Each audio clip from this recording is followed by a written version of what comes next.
دەم باش بینەرانی خۆشەویستی ئاربار تێبێ لە هەر شوێنێکی ئەم جیهانەن ڕێز و حورمەتی ئێمەتان پێشکەش لە زنجیرە بەرنامەکانی ئاربار تێبێ بڕیارمان داوە کۆمەڵە بەرنامەیەکتان بە زاراوەی سۆرانی لە ژێر ناوی بەرنامەی خۆمانە پێشکەش بکەین. ئەمڕۆژ بۆ ئەو مەبەستە لە خزمەتتان داین تا یەکەمین هەڵقەی ئەو زنجیرە بەرنامەیەتان پێشکەش بکەین. بۆ باز لەم بەرنامەیە دەبێ ئەوەتان عەرز بکەین کە بە شێوەی کات و سات مانگی جارێک یان دوو جار ئێمە ئەتوانین لە خزمەتتان دابین. بۆ پرسی ئەمڕۆژ پرسێکی تایبەتمان بۆ هەڵبژاردوون بە ناوی مێدیا، ئەوەی کە پێی ئەوترێ هەواڵگری زانیاری یا گەلیە ئەنفۆرمێشن ئەتوانین ئێمە گەلێک دەستەواژەی لەو شێوەی بۆ تەرخان بکەین. وەختێ باز لە پرسی میدیا و ڕاگەیاندن ئەکەین، ئەگەر ئێمە پیشینەکەی بژێڕینەوە بۆ دواوە ڕەنگە لەوەوە دەست پێ بکات کە سەردەمانێک لە ناوچەیەکی تایبەت یا لە شوێنێکی سنووردار بڵاوەکێک یا بڵاوگەلێک بڵاو ئەبوونەوە بە ناوی ئەخباری کاغەزی یا کاغەز ئەخبار، ڕەنگە هەر ئەوەش لەوە سەرچاوی گرت بێ کە ڕۆژنامە لە زمانی ئینگلیسی کە ئەم ڕۆژانە پێوترێ نیوزپیپەر. بۆ ئەو مەبەستەش ئێمە میوانێکمان لەگەڵە و لە خزمەتی داین کە بۆ خۆی بە پێی هەلومەرجی ژیانی خۆی و بە پێی ئەو گرنگای کە ئەو هەستی پێکردووە سەرەڕای ئەوەی لە بوارێکی تردا کار و پیشەی خۆی هەبووە، بەڵام لە مێدیا و پرسی ڕانگەیاندن غافڵ نەبووە. ئێمە ئەمڕۆ ئەمانەوێ لەگەڵ میوانەکەمان باسی گەلێ پرسی پەیوەندیدار بکەین سەبارەت بە میدیا، ئەوەی کە ئایا میدیا هەر ئەوەیە کە خەڵک دەستیان بە هەواڵ و ئەخبار بگات، یا ئەوە کە ئەبێ لە خۆیان لە زۆر بارەوە بە ڕۆژ بکەنەوە و دەستیان بە بابەتی نوێ بگات. هەروەها ئایا میدیا چییە؟ میدیا ئەرەوەی هەروکو باسمان کردن هەر ئەو ڕۆژنامەیە کە ڕۆژانە بڵاوە بێتەوە، یا ئەوەیە دواتر بە چۆ ناو قۆناغێک کە ئەتوانین بڵێن رادیۆ و دواتر تەلەڤیزیۆن و ئەوەی کە پێوترێت دەنگ و ڕەنگ و، بەڵام بە هاتنی ئینتەرنێت و سۆشیال میدیا ئەتوانین بڵێن شۆڕشێکرا لە مەسەلەی پرسی میدیادا. ئایا ئەم شتە نوێکاریانە ئەتوانن میدیا کلاسیکەکان لە خۆیاندا نقم بکەن، یا ئەوانیش بایەخی خۆیان هەیە؟ هەروەها جیا لەوانش ئەگەر ئێمە باز لە پرسێکی نوێتر بکەین ئەمڕۆ، ئێمە ئەبینین زیاتر لە پرسی ئەنتەرنێت و ئەو شتانی کە باسمان کردن پرسێکی بەرچاوتر هەیە بە ناوی هۆشی دەستکرد، یا ئەوەی کە پێوترێ هۆشی مەسنوعی. ئایا ئەم چی؟ ئەم ئەتوانێ دەرفەت بێ بۆ پرسی میدیا، یا ئەتوانێ مەترسی بێ؟ ئەمە و کۆمەڵێک بابەتی ترمان هەیە لەگەڵ میوانێکی خۆشەویست کە لە خزمەتتان داین. ئەوش بەڕێز کاک دیاکۆی عەلەویە. کاک دیاکۆ بەخێر بێی و زۆر سپاس لەوەی کە داوەتی ئێمەتان قبوڵ کرد بۆ بەرنامەی خۆمانە. خوشحاڵم لە خزمەتتان. تکایە کاک دیاکۆ، سەرەتا هەروکو باسمان کرد پرسی میدیا و ڕاگەیاندن دیارە پرسێکی بەربڵاوە، بەڵام بۆ ئەوەی ئێمە تێبکۆشین و هەوڵ بدەین پێداگری لەسەر ئەو لق و پۆپانەی بکەینەوە کە شوێندانەری زۆری هەیە لە کۆمەلگای ئێمە، ڕەنگە بۆەوە دەست پێ بکەین. جەنابن لەگەڵەوەی کە پێشتر لە توێ بەرنامەکەشدا دیارە هەر باسی ئەەکەین کە پەیوەندێکی تەواو نزیکت هەبووە لەگەڵ پرسی میدیا، لەگەڵ ئەوەی کە کاری مامۆستایەتیتان کردووە، ئەوش لە زەمینەی وانەبێژی بە زمانی ئینگلیسی، ڕەنگە ئەوە وای کردبێت کە جەنابتان هەمدا دنیا بە جۆرێکی تر ببینێ و بچێتە ناو قوڵایی گەلێک شوێن و بابەتی ئەم جیهانەوە، لە کەناری ئەوەدا کە کاری زۆر دیارە کارێکی پۆزیتیڤ و باشتان کردووە لە پرسی وانەوتنەوە ئەوانە، بەڵام بەردەوام ئێوە لەگەڵ ڕاگەاندنیش و لەگەڵ پرسی میدیاشدا سەر و کارتان هەبووە. ئەمەوێ بزانم بۆچی ئێوە ڕوانینی ئێوە ڕوانگەی ئێوە بۆ میدیا چییە بۆ سەرڕای ئەوەی کە ئێوە هەروەکو ئەرزم کردن توانیتانە لە زۆر مەیدان و حەوزەی ترا چالاکی بکەن بەڵام لە ئاست میدیاتان چاوتان نەنوقاندووە بۆ کارەکەی چی بووە؟ پێم وایە کاکەسان من دوو هۆکارە بینم یان لێرە لانەکەم بۆ خۆم ئەوەی کە چۆن هاتوومەتە ناو ئەم حەوزەدا بە خەولی چالاکیم کردووە بەشێکی واقعیەتەوەیە کە بەشێکی جەبر بووە یعنی وەختێکە ئێمە بۆ جەنابیشت ڕەنگە تا ڕادەیە وەختێکە هاتوویتە دەرۆ لە ئەوڵ چوارچێگە و ئەوڵ فەزایەکە ئێمە پەیوەندیمان لەگەڵ بووە دەستگای ڕاگەیاندن و مەدیا بووە لە لایەکی تریشۆ بە هەرحاڵ ئەوە فەزایەک و دەرفەتە بووە بۆ ئەوەی کە بنیام بتوانێت کارکە لەسەر حەوزەی نووسین وەکو شتێکە من بخۆم لە زووە لەسەری کارم کردبوو دەرنەتیجە بابێژین لە نەهایەتە عالم بوارەدا ینی عالم حەوزەیە ئێستا تقریبا جێگر بووم هەڵبەتە بۆ خۆم ئەگەر وەکو بێژین وەکو ئاواتوی وا چاوی لێ بکەین من بۆ خۆم هەر حەزەکەم ڕۆژە دووبارە بگەڕمەوە ناو مەدرسە و ناو قوتابخانە بەڵام گرنگی ئەسڵی مەسەلەی مێدیا بەلای منەوە ئێستا و جیاوازیەکی تایبەت کە هەیەی من ئاوایە بینم بەلای خۆم پێم وایە وەختێ لە ئەووەڵ و داستانی ڕەسانە و مێدیا و ڕۆژنامە و تلڤیزیۆن و رادیۆ ئەمانە دەستی پێکرد جەریانە مێدیاییەکان ڕۆژنامەوانەکان نووسەرەکان منتەقدەکان ئەگەڕان بەدوای ئەوەی کە بزانن چی لە کۆمەلگا ڕووی داوە بتوانن بەسەری بینوسن و منعکسی کەن یان لە واقع شاید بێژین لە دەورەیەکە وەختە دەستی پێکردووە مێدیا و ڕەسانە مێدیا ئاوێنەی ئەو شتە بووە کە لە کۆمەلگا یا بەطوری کولی لە دنیا ڕووی داوە بەگشتی بەڵام لە مەقتەعێک بەولاوە تەسەوری من ئەوەیە کە ئەو فانکشنە ئەو کارکردە گۆڕدراوە چۆن گۆڕدراوە بەو شێوەکە ئیتر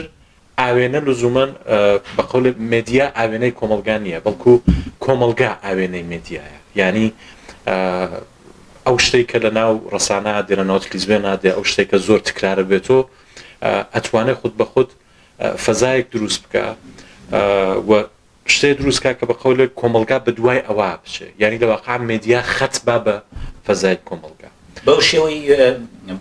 ببەخشە کاک دیاکۆ بۆ شێوەی کە ئاماژەتان پێکرد ئایا ئەگەر ئێمە دین دابەشیکەین بە کۆمەلگا بەسەر دوو بەشە دیارە لە هەموو کۆمەلگا جیهانیەکان بە هەمان شێوەیە ئێمە دەسەڵات دواتە حاکمیەتمان هەیە و کۆمەلگەشمان هەیە ئایا پەیوەندی خەڵک و کۆمەلگا لە شێوازی قازانج وەرگرتن لە میدیا چۆنە یعنی لە ڕاستیدا توات بە جۆرێکی تر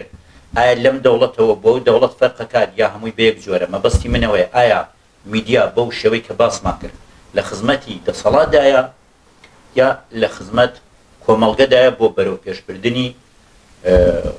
خواست و ویستەکانیان با من ئاوا بێژم ئەتوانم بێژم مێدیا ئێستا لە خزمەتی مێدیا بەگشتی چون با مێدیایش ئەوە نییە کە هەمووی یەک جەریان و یەک خەت و یەک مەسیر بڕوە با بێژین مێدیای مینستریم مێدیایەکە زۆرتر بەرچاوەگیریە مێدیایەکە ئەو شەبەکانە و کاناڵەکە زۆرتر ینی هەر کەسێک بێژێ مەسەڵەن تۆ کوێت بیستوە ناوی ئەوڵ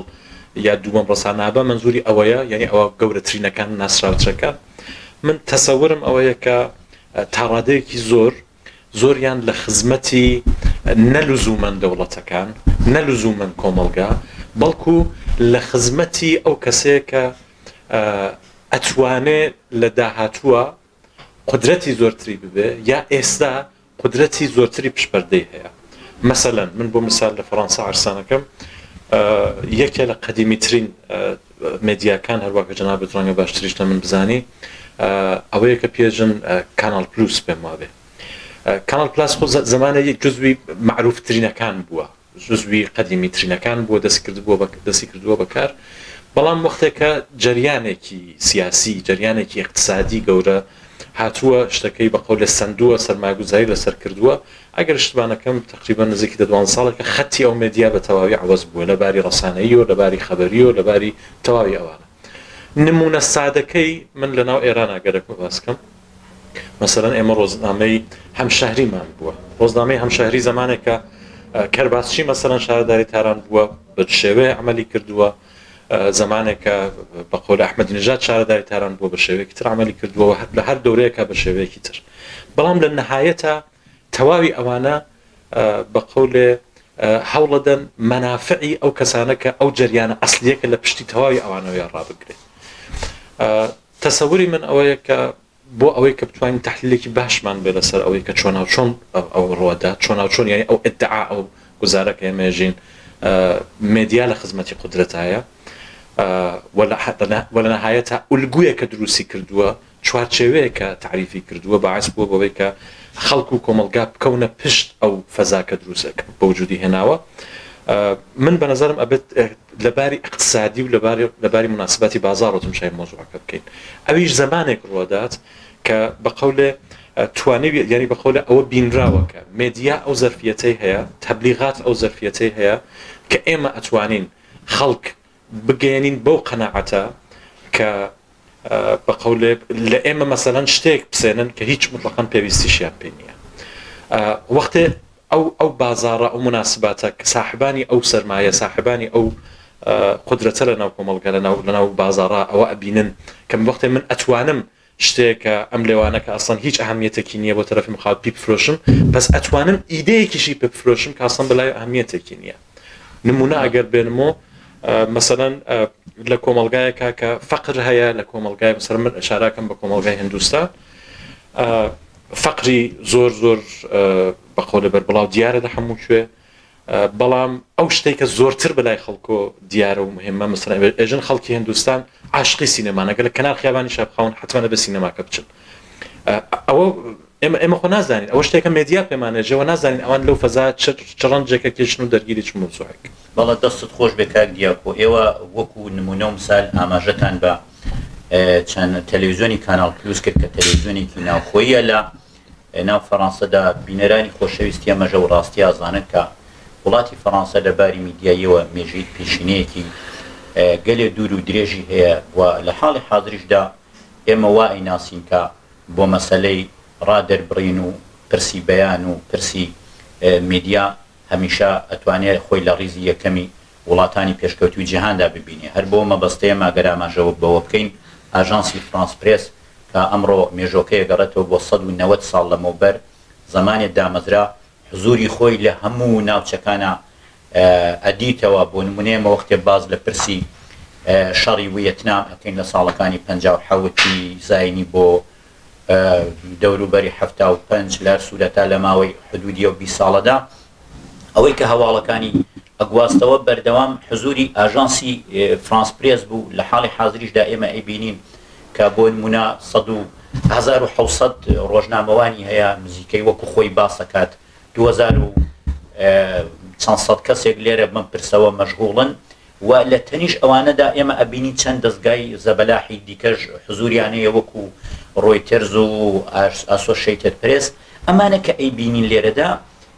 ئەوەمان پێڵە کە فەڕەنسا گرنگێکی تەواو ئەدا بەوانە بەڵام ئێمە بەر لەوەی کە بین باسی زۆر شتی ترکەین بە تایبەتی کە جەنابەت ئاماژەت بە کانال پلوسۆمانە کرد ئێمە دێنە سەر تەلەڤیزیۆنە ناوخۆیەکانی ئێرە کاتوانین ئێمە ناویان بنین تەلەڤیزیۆنی ملی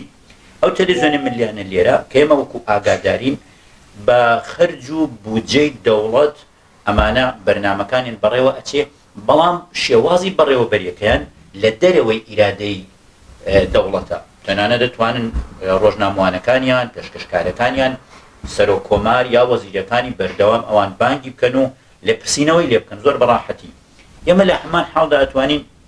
ئەگەر ئێمە باز لە وڵاتانی تر بکەین بۆ نمونە حاکمیەتی ئێران بۆ نمونە بێنینەوە لەوێش ئێمە تەلەڤیزیۆنی ملیمان هەیە ئەوانە چی کاک دیاکۆ بە باوڕیەوە ئەو تەلەڤیزیۆنانەش بەڕاستی لە خزمەت کەوەی ئاەنەڵە لە خزمەت گەلانی ئێراندان کە وەک ناوێن ناوە ئێمە جیا لەوەش کە بڵین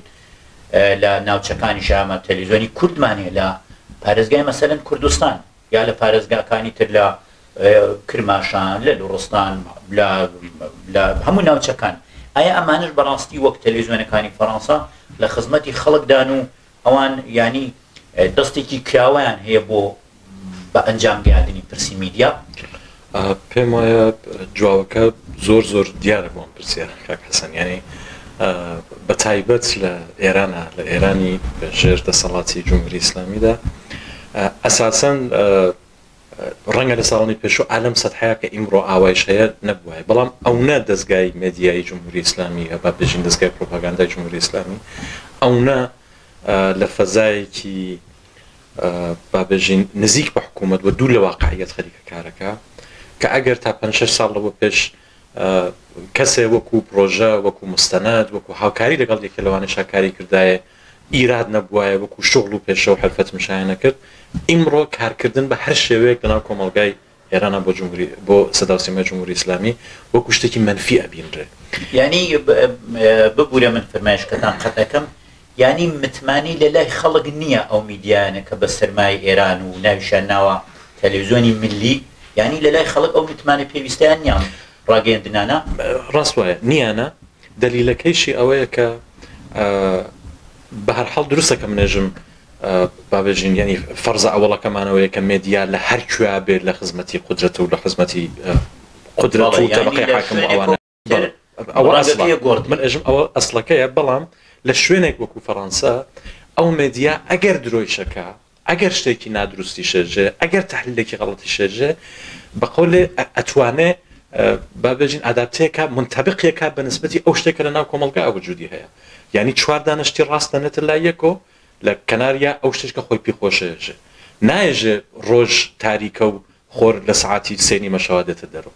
ئەو کارەیە کە مێدیای جمهوری ئیسلامی آخر یەک شتی دیکە ژێمە دروستە باسمان لەو تایبەتمەندیانە کرد کە لە ناو میدیای فەڕەنسەدا هەیە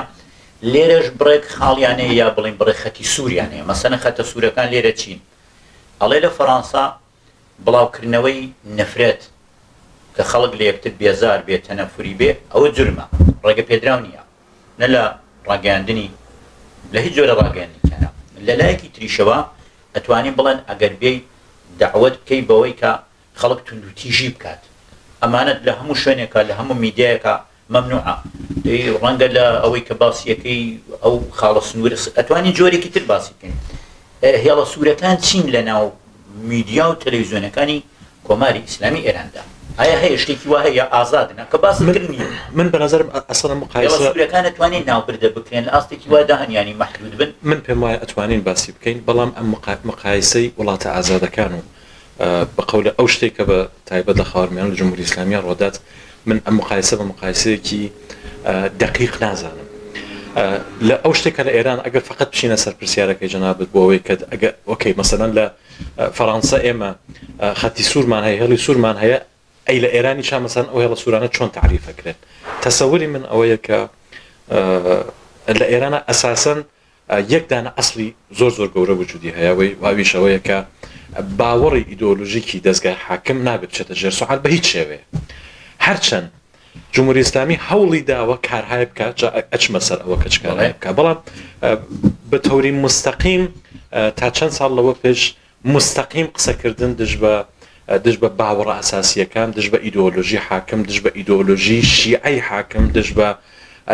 قسەکردن لەبارەی تاریخ بە تایبەت من گەرەکمە بێژم یەکێ لە ئەساسی ترین شتایە کە بەری پێگیریە قسەکردن لەبارەی تاریخە جاوە وەکارەکەی چییە ئەوەیە کە جمهوری ئیسلامی لەم ڕۆژانە ڕەنگە فەزایەکی نسبەتەن کەمێ ئاوا لە ڕووی حداقل بە قیافە و بە ویترین شتێکی دروست کردبێ بۆ ئەوەی کە ئجازە با بڕە لە جەریانەکان بن کاری مێدیایی بکەن ئستودیۆیە بگرن دەستکەن بە قسەکردن لە ناو یا قسە بە خامنەیش بێژن حتا کە ڕەهبەری جمهوری ئیسلامیە بەڵام ئجازە نادا قسەی دقیق و دروست لەبارەی تاریخ بەستان ئەوەیە کانالیزە کراوە دقیقاً کانالیزەیەکە و لە وەقعە خەریکە سعیەکە ڕەوایەت های تازە دروستکە منزورم لە ڕەوایەت چییە ئەو ڕەوایەت لە واقع ڕەوایەت های تازە ئەو شتانە بابێژین ڕەوایەتەکان ئەساسی ترین ئەبزارەکان بەدەست مێدیاکانەوە و بەدەست قودرەتەکانەوە بەدەست دەسەڵاتەکان و بۆ کە بتوانن فەزای فکری و بۆچوونی ئەکسەریەت لەناو کۆمەڵگایە بتوانن جێبەجێ بکەن مەسەلەن یەک دانە مثالی زۆر سادە لە 45 ساڵەوە پێشاکە لە فەزای خودی ئێرانە بە نسبەتی کوردستان دروست بووە جمهوری ئیسلامی بە پێی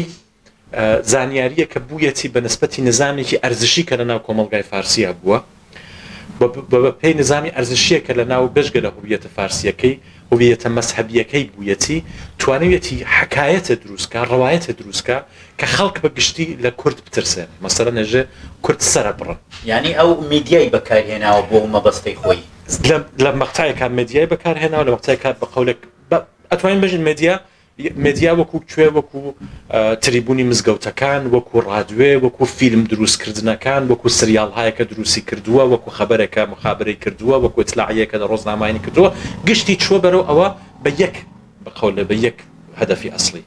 کورد خەتەرناکە کورد ڕفێقی تۆ نییە کورد دوشمنی تۆیە چۆن ئەوەی کردووە هاتووە ئەو ڕەوایەتی دروست کردووە و حتا جزئیاتی پێداوە من قەت دەبیرم ناچێت و مناڵ بووم لە شارێکی لەچین نەبووین لە کوردستانەتان نەبووین هاوسەیەکمان بوو ئەیگەڕاوە کە من زۆر مناڵ بووم ئەیوت من خۆم شاهدی ئەوە بووم کە سەری نەفەرێکیان بە سرامیک بڕیوە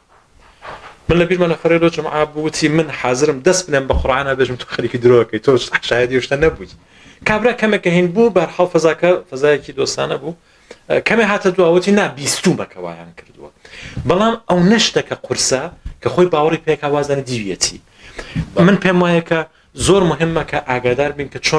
چۆن مدیا چۆن قدرەتەکان لە مدیا استفاداکەن بۆی کە ڕەوایەتی تازە بتوانن دروست باڵە دەستت خۆش بێ شتێکی زۆر تایبەت بوو تەنانەت ئێمە چون هەردوو کشمانێمە لە پرسی پەروەردە و لە ناو دڵی قوتابخانەوە دەستمان بەکار و پیشەی خۆمان کرۆ گەشتونێت تێرە ئاگاداری زۆر شتین ئایا پێتان وانی هەرو مەسەلەی حسەینی فەهمیدەش لە ڕێگای میدیای جۆر بە جۆرەوە ئەمەش وەک ڕەوایەتێک دروستیان کردبێ و دایان سەپان بێ بەسەر کۆمەڵگەی ئێرانە ئەنا لە ڕاستیدا کە بە دووەدا چوون بکەین پرسی حسەینی فەهمیدە ڕەنگە هەربوونی نەبێ لە زۆر بابەتدا دەست خۆش بێ بۆ مەسەلەیە بەڵام ئاماژەتان بۆ کرد بە پێی بارودۆخی بنەماڵە و ئەمانە لە گەلێک شوێنیەوە لە ناوچەی ئێران ژیاون دواتریشکە وەکو کار و پیشەی مامۆستایەتیات توێنێتەوە ناو لە کوردستان دەستان بەکار کردووە بەڵام ئاماژەتان بە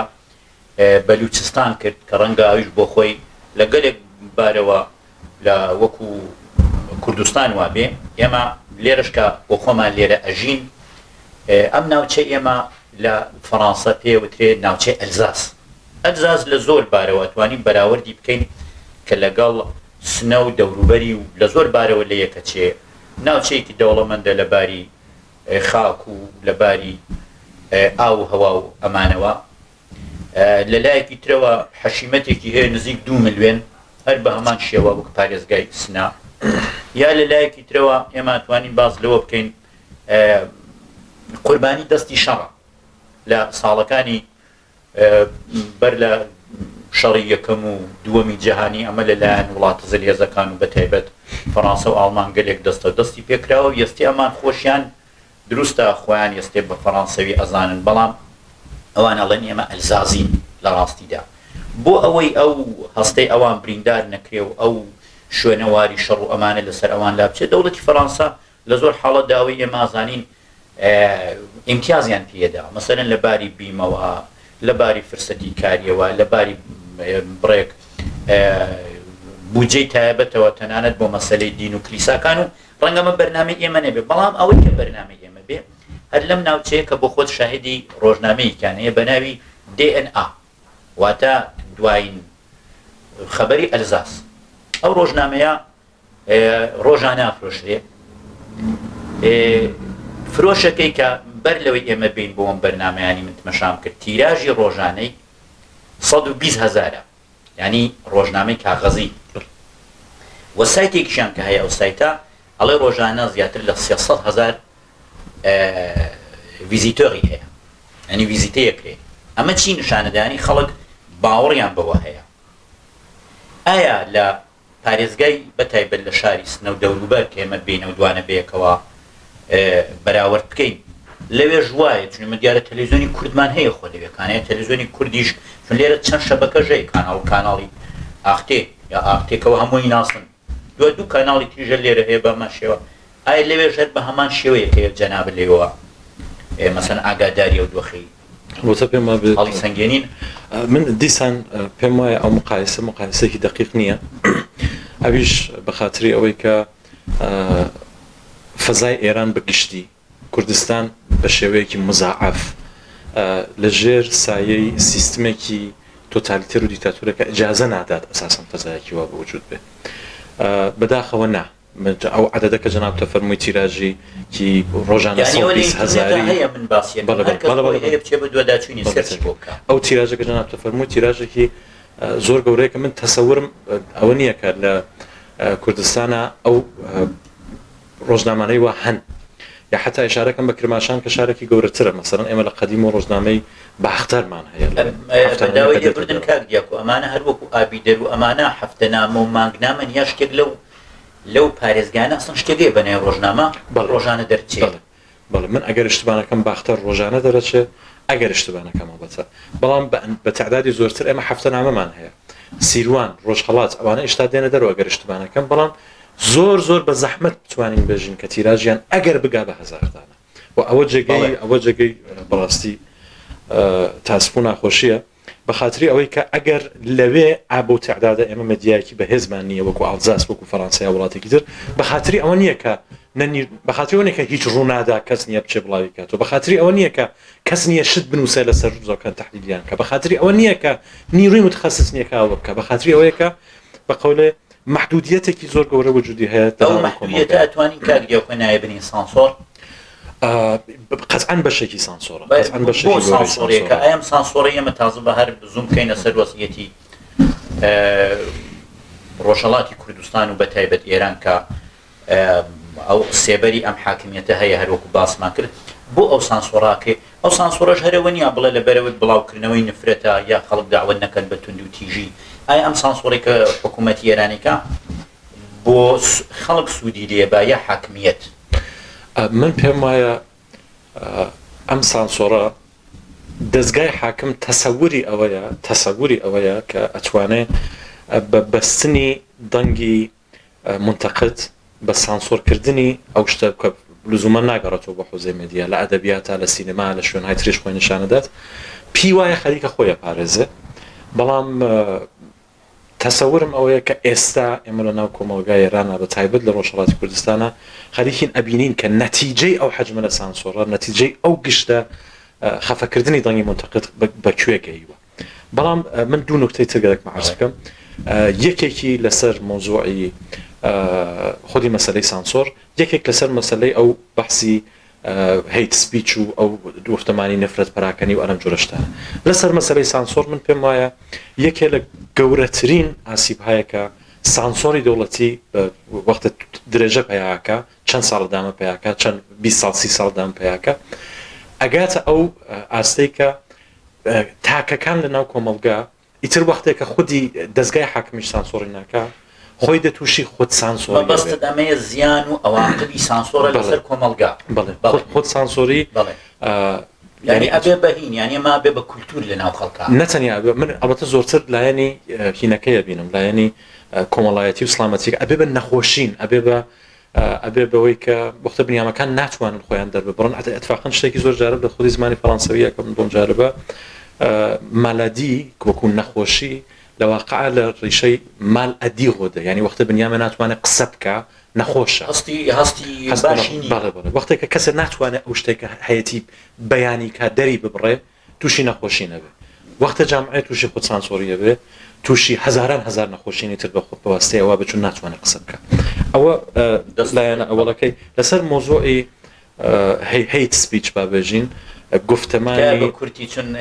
بابەتەکەمان بەربڵاوە لە چینە لە بابێژین لە ئوروپا لە فەڕەنسا ئەو قانونەکە جەناب باست کرد کە بڕێ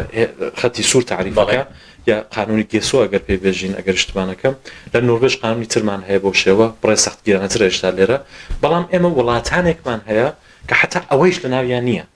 ئەمریکا شتێ بە ناوی مەمنوعیەتێکی نییە بۆ گفتمانە هەر کەسێ ئەتوانێت بە هەرچێکە حەزەکە جوێن بدات بەڵام خەتی سوور لەوێش ئەوەیە کە دعوەتی مستەقیم و لەحزەیی بۆ تونوتیژی نەبێت بەڵێ دەست خۆش بێ دیارە وڵاتانەش جیاوازیەوەیان هەیە کە پێکاتی خەڵکەکەی جۆرە جۆرەکەەوە ئێمە بۆ خۆشمان لێرەژە لە قوتابخانای بینی لە خوێندنگەکانە بۆ بەتایبەت بۆ تەمەنی ژێر 18 ساڵ هیچ کەس بۆی نیا باسی بیر و باوەڕی مەسەبی خۆی حیزبی خۆی بکەوانە لە بەرەوی نەبێتە شەڕی ئیدە و ئیدئۆلۆژیک لە بەرەو شتا دیارە ئەوانی ئەمنیەتی خۆیان پارێزن بەو شێوە. ئێمە جەنابەت بە دوای سەرهەڵدانی بزوتنەوەی ژن ژیان ئازادی نیشتمانتان تەرک کرد و لێرە گیسانەوە. دیارە ئێوە لە بە دوای ئەوەشدا دیمان لە میدیاکاندا کە لە بڕێ میدیاش دوای دەرکەوت پێشوازیان لێکردن بۆ پێشینێکە بوتان وەک رادیۆ فەردا و زۆر شوێنی تر. ئێمە ئامادەی بابەتەکانتان بابەتێکتان بڵ کۆمەڵە بابەتێکتان بڵاوە کردەوە بە ناوی لە سەقزەوە تا ستراسبۆرگ کە لە بڕێ حاڵەتدا باسی و سەردەمانشتانە کرد کە لە بەلوچستان بوون لەوێکانە دەرسنان ئەخوێت. بەڵام پێم خۆشە بزانم ئەوەی زۆر پەیوەندی هەیە دواتر دێمە سەر ئەو مەسەلەیە بۆچی تانە هاتنە دەرەوە ئەو کۆمەڵە یادداشت و وتارەتان بڵاو نەکردەوە بۆ لە ناوخۆ ئەو شتانی کە بوون بڵاوتان ناکردەوە خەڵک ئەو زانیاریانی هەبین. بەڵام من ئەوە پێم وایە ئەوە ئەهمیەتی نییە لە مەرحلەیە وەڵام بەڵام واقعیتەوەیە کە ئەو مەجموعە لە سەقزۆ تا ستراسبورگ لە واقع بۆچوونێکی تازە بوو کە من لە دەرۆ ئەمدی بەنسبەتی ناوە یعنی لە واقع مەجموعە تەساویرێکە لە فەزای ئوروپا ئەمدی و لە لەحزا منی ئەگەڕان و بۆ ئەو تەسویرانەکە لە پێشتراتی بوو. مەسەڵەن بۆ من لێرە ئەم خیابانی بولڤارد دو ڤیکتوار ئەگەر اشتباه من ئەخاتە بیری خیابانی ساحلی سەقز مەسەڵەن و تەسویرهایەکە لەوێ بوومە مەسەڵەن بۆ من ئەگەڕێتەوە لەسەر ئەو مۆزوعە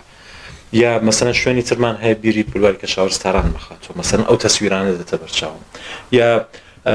جوانێکە بینم جەماعەتێکە بینم لە خیابانە جوانن منداڵن نەوجەوانن خەریکن ئەڕەقسن ئازادانە بیری ئەو قوتابیانەکەمەوە کە پیان خۆ یعنی لەواقع تێکەڵبوونی ئەو تەسویرانە هێنا سەرەوەی کە وردەبرداوانە بنووسم بەتە بەشە زۆری شتا بڵاو نەبوو. بەڵێ دەستت خۆش بچونێمە دیشمان لە میدیا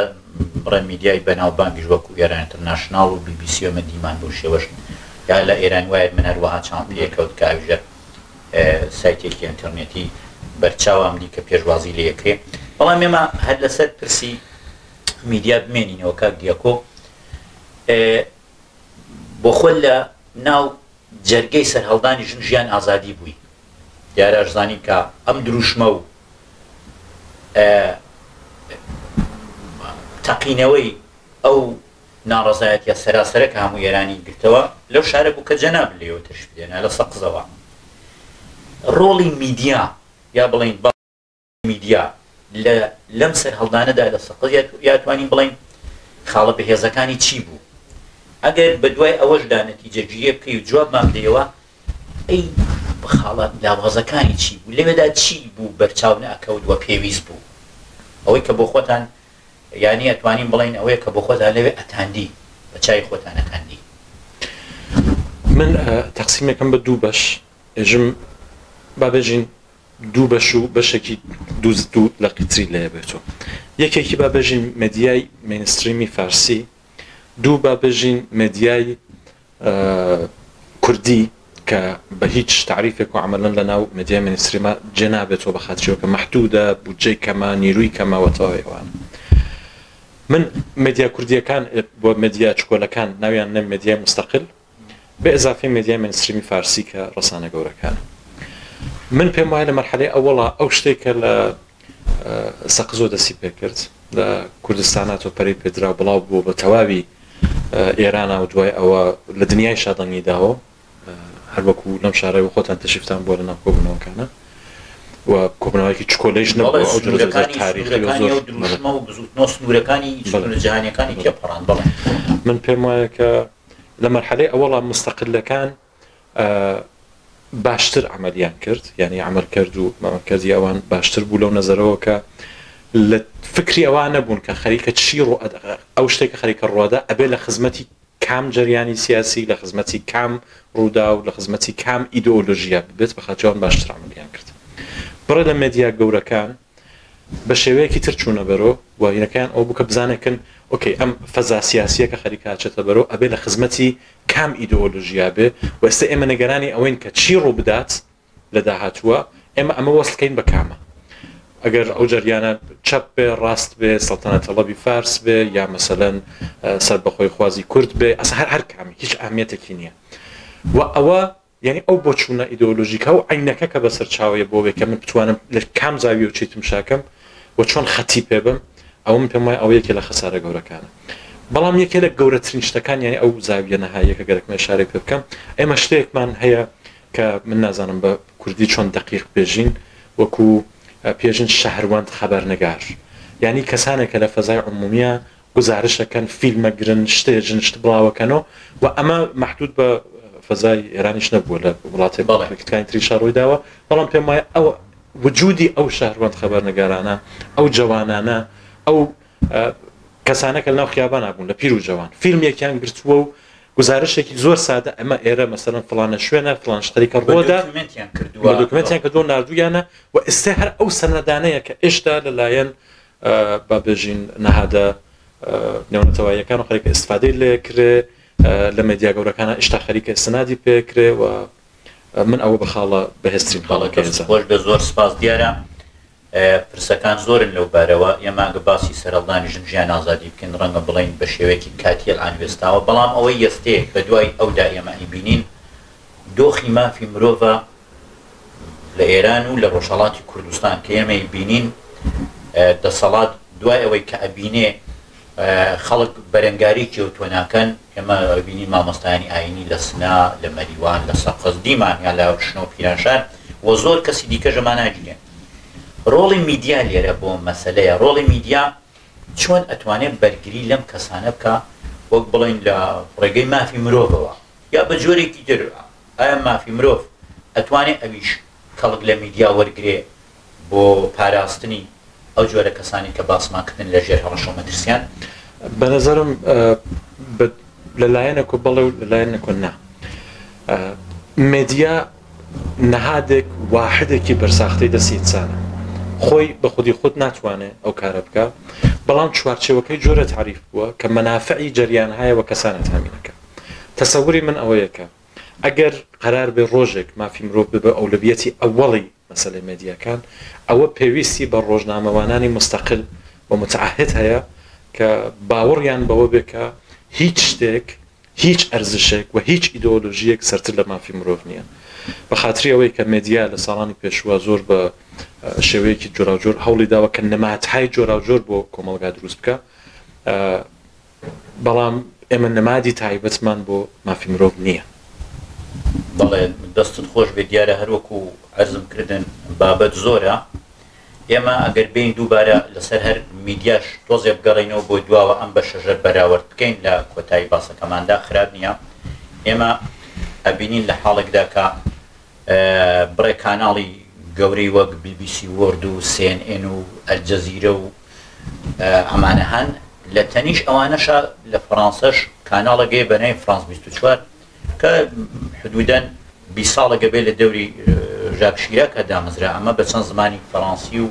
ئینگلیسی و عەرەبی بەرنامە بڵاوکاتەوە و لە 184 کشوەریش وڵاتیشدا بە پێوەی کە بە دوواداچوونمان بۆ کردووە چالاکی هەیە ینی ڕێگە پێدراوە بەڕای جەنابەت وڵاتی فەڕەنسا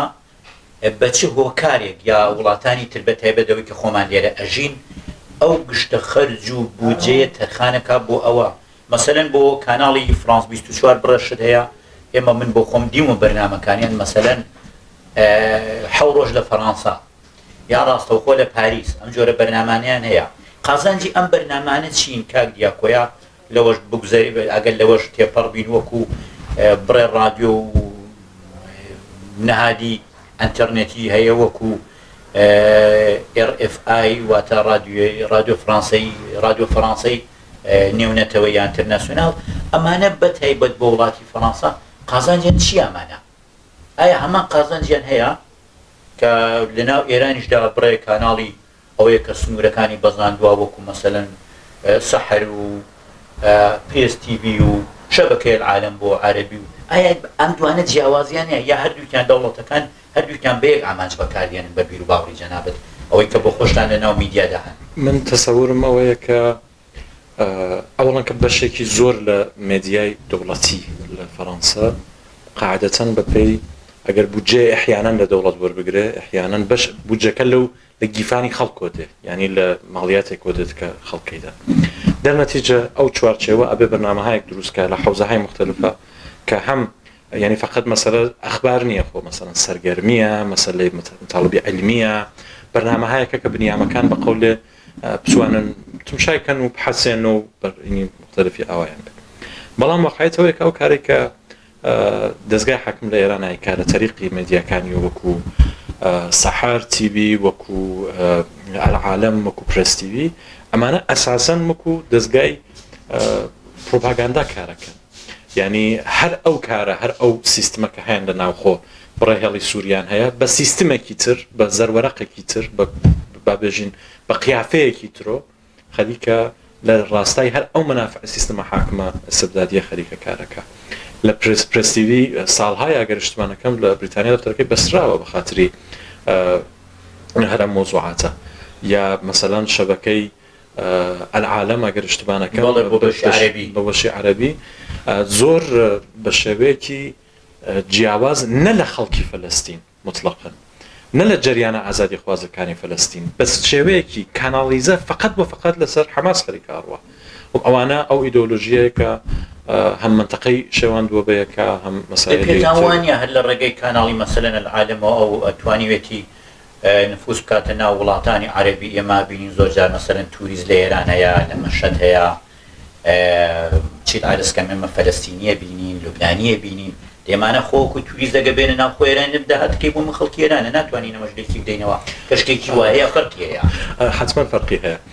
ئەوڵەن کە بێگومان توانیویەتی تاسیر لەسەر ڕێژەریاندا بنێرە وڵاتانە لێرە کەسانێک هەن کە ئێشتا ئەڵبەتە زۆر کەم بووەتەوە لە یەم دو سێ ساڵەیە بەڵام کەسانێک بوون لە ڕابردووە کە تەسەوریان ئەوە بوو کە جمهوری ئیسلامی واقعاً خەریکە لە لوبنان لە فەلەستین خەریکە بە قەولە پشتیوانی ئەوانەکە ئەمڕۆ ئەوان بۆ نۆکتە گەیشتون کە ئەوە هەڵە بووە ئەوە دروست نەبووە لە عینی حاڵە ئەو کەسەی ئەگەر ئەحیانەن کەسە وەکو توریست بێتە ناوە لە لوبنان یا شوێنێکیوە من ئەوە نەتیجەی ئەوڵەن کە کەفی خۆیانە دێنیان مەسەلەی خۆیانە بەڵام من پێم وایە ئەگەر لوبنانیەکی ئازادی خواست فەلەستینیەکی ئازادی خواست گەرەکی بێتە ناو ئێرانەوە هیچ وەخت بەڕاحەتی ناتوانێت بچێتە دەرەوە هەروەکە ئێمە بینین لە ئوروپاوە هاتوون ئێمە نەفەری لوبنانیشمان بوو ئەو ئاغاکە هاتە ناو ئێران ساڵها لە زیندانە بوو تا مبادلە کرا لەگەڵ ئەمریکایەکان ڕەنگە مەبەستی شتانەوە بێ ئەوانەی دێشن بۆ ئەوێ بۆ ئەوە نان وەکو توریست و دەرفەتی کار و ئەو شتانە وەکو ئێمە لە وڵاتانی ئوروپایدا وەک توریزە بینی بەڵام بە پێچەوانە بەجیفانی پڕڕۆنەوە بەجیفانی خاڵی دێن و بە پڕڕۆنەوە حتا ئەگەر فەرز بەوەدانین کە وەکو حاڵەتە هاتبێتین من پێم وایە ئەگەر کەسێکی لوبنانی گەرەکی بێ مهاجرەتکە گەرەکی بۆ توریست بچێ بۆ جێ گەرەکی پوڵ خەرجکە تەسەوری من ئەوەیە کە عالم وەزعیەتی ئێرانەدا بۆ ئێران نایە بەڵێ دەست خۆش بە کاک دیاکۆجیان وەکو دوایین بەرنامە ڕەنگە ئێمە وەکو باز لە ئێمە وەختی دین لێرە بەڵێ باگاداری بینەرانی شیەگەینین وەختی ئێمە دێن باز لە پرسی میدیا ئەکەین لە ئەمڕۆ ساڵی 2025 بەڕاستی ناکرێمە باز لە هۆشی دەستکردنەکەی ئایا هۆشی دەستکردی شتکایە بە کورتی جوابمدەوە هەندێتە ناو بیانی ئەتوانی بڵێن بە میدیا حساب دێ هەر لەو مەجموعەدایە یا لە دەرەوەی ئەوەیە دوای ئەوە ژەگە بفەرمووی بە کورتی ئایا ئەم پرۆگرامە مەترسیە یا شانس و دەرفەتە بۆ کۆمەڵگەی مرۆڤایەتی من تەسەورم ئەوەیە هەر شتێکە بەشەر دروستی کردووە دوو لایەنی هەیە هەمەتوانن لە خزمەتی خەڵکا بێ هەمەتوانە دژ بە خەڵک استفادەی لێ بکرێت من بۆ خۆم ئەو شتێکە ئەبینم لە هوشی مەسنوعی ئومیدوارم پێی بەخاتریەوە کە تەسەورم ئەوەیە ئەو کەسانەی کە تەسەورم ئەوەیە کە خەریکە ئاسانکاریەکە لە بڕۆ لە حەوزەکانە بە تایبەت بۆ وەرگێڕان بۆ مەسەلەی بۆ فێرکردن بۆ حتا بۆ مەسەلەی مێدیا بە تایبەت لەسەر مۆزۆی فەکت چێکینگ بابژین تماشاکردنی ئەوەی کە واقعیەتەکان چین درۆکان چین ئەتوانین کەڵکی لەوە بگری لە عینی حاڵا ئەتوانی ئیسفادە بکەیت لەو تەکنۆلۆژیە تازە بۆیە کە درۆ بە شێوەیە دروستکەی کە بە قەولێ باوەڕپەزیرتر بێ یەکێ شاید دەکرد لەکانەوە کە دەوڵەت فەڕەنسا لە ئوروپا وەلتاوای دنیا عملاً زۆرترین بودجەی سەرف کردووە بۆ ئەوەی کە بتوانێ بقول نزارەتێکی قانونی و ئەخلاقی ببێ بۆ ئێستفادەرەوەشی مەسئول. بەڵێ دەست خۆش بێت کاک دیاکۆجیان هەرۆکو باسمان کرد مژارەکەمان هەم مژارێکی گرنگ بوو هەم گەلێک بەربڵاو هیوادارین لە بەرنامەکانی داهاتووە زیاتر بتوانین زوو بکەینە سەر ئەم هەرێک لەم شتانی کە باسمان کرد. زۆر سپاس لەوەی کە داوەتکەیمەتان قبول کرد بۆ یەکەم بەرنامەی میدیا. بەڵێ بینەرانی خۆشەویست وەک یەکەم هەڵقەی بەرنامەی خۆمانە لە ڕێگای ئاروار تێبێوە گەشتینە کۆتایی بەرنامەکەمان هیوادارین بە لە کەم و کوڕێکانمان خۆش بن و سپاسیش کە تا ئەم کاتە لەگەڵمان بن هەردەم لە خێر و خۆشی بمێنن. زۆر سپاس کاک دیاکۆ.